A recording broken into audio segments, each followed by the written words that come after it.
We're continuing our look at leadership roles. When you want to claim leadership, you need to know what you want to do and how you want to do it. It seems simple, but knowing these roles and being good at them will help you define how and for what purpose you want to lead. The last time we looked at awakeners, the leadership roles that stir others to see new needs and develop new wants and values. These explorers are thought leaders who can identify what the future can look like in both great and small contexts.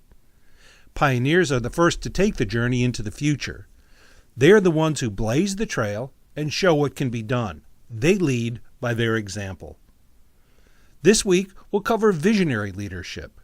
We'll also cover those who enable collaboration and communicators to make those visions turn into reality. Visionary leaders are the people who see the possibilities of the future and they set directions. They may come up with a vision on their own or work with others to create a compelling vision for the future.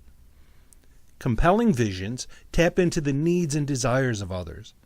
These visions serve as a North Star or a guiding light to set the course and to see the desired outcome. When we think of visionaries, we often think of great people. But visionaries are needed everywhere. Visionaries in everyday life help us define what kinds of families, organizations, and communities we want to create. Even something that seems as mundane as a quality improvement project needs a vision to set the direction and provide a target for actions, a picture that brings people together, and a measure for outcomes. With no vision, people and groups are left to just fix problems.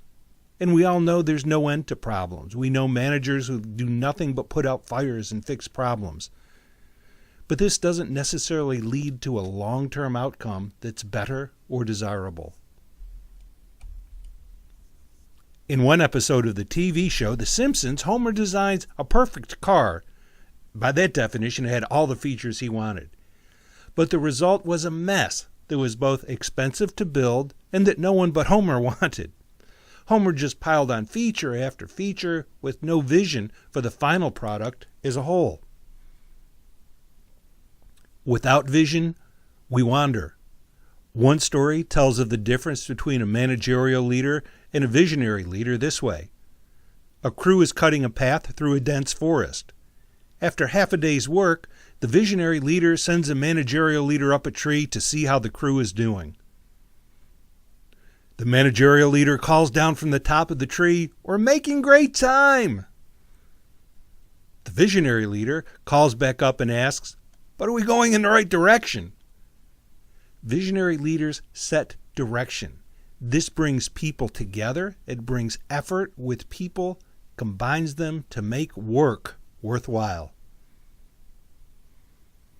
The collaborative leader enables others to work together so they can do together what they couldn't do on their own. This includes managerial leadership of planning, directing, organizing, and controlling.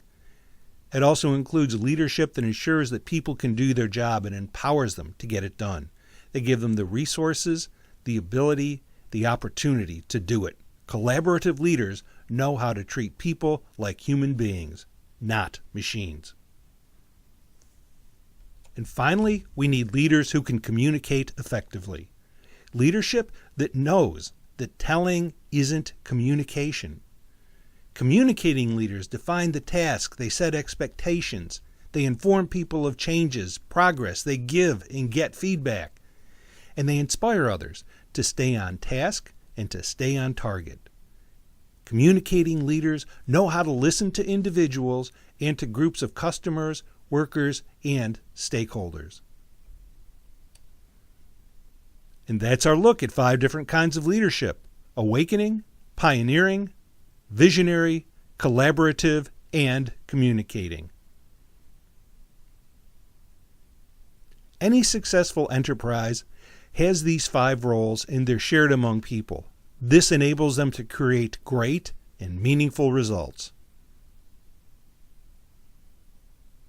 Next time, we'll look at the third of Margaret Wheatley's 3 attributes of leadership for today and the future: creating islands of sanity.